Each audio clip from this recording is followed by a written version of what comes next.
სახლიდან მშვიდად გამოვიდა, რაზე იჩხუბეს ვერაფერი გავიგე, ვიღაცებს დაუნახავთ, რომ ხმამაღლა საუბრობდნენ. ამბობს მარნეულში 16 წლის მოზარდის დაჭრაში ბრალდებულის დედა. მომხდარზე შინაგან საქმეთა სამინისტრომ ცოტა ხნის წინ ოფიციალური ინფორმაცია გაავრცელა. ირკვევა, რომ დაჭრას წინ ურთიერთშელაპარაკება უწყოდა. 2006 წელს დაბადებულმა პირმა 16 წლის მოზარდს მრავლობითი დაზიანებები დანით მიაყენა. დანაშაულის იარაღი ნივთმტკიცებად ამოიღეს. დაკავებულს 20 წლამდე პატიმრობა ემუქრება. საქართველოში ეუთოს კონსულტანტი მეგი ოზდობიკაცი არ შემოუშვეს. ამის შესახებ მან Facebook-ზე დაწერა. მეგი ოზდობიკაცი წერს, რომ ქვეყანაში შემოსვლაზე უარი ახსნა განმარტების გარეშე უთხრეს, მიუხედავად იმისა, რომ წლებია საქართველოში ცხოვრობს.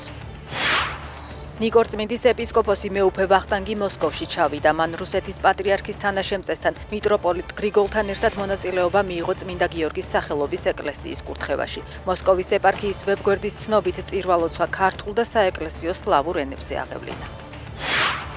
დღეიდან 45 დღით მეტროსადგური ვარკეთილი დაიკეტა. მიზეზი დაგეგმილი სარეაბილიტაციო სამუშაოებია. მეტროსადგურის დაკეტვის გამო დროებით ნომერი 174 ავტობუსის დამატებითი მარშრუტი დაინიშნა. მერიის ინფორმაციით მეტროსადგურის მთლიანი სარეაბილიტაციო სამუშაოების დასრულება ნოემბერ-დეკემბერშია დაგეგმილი.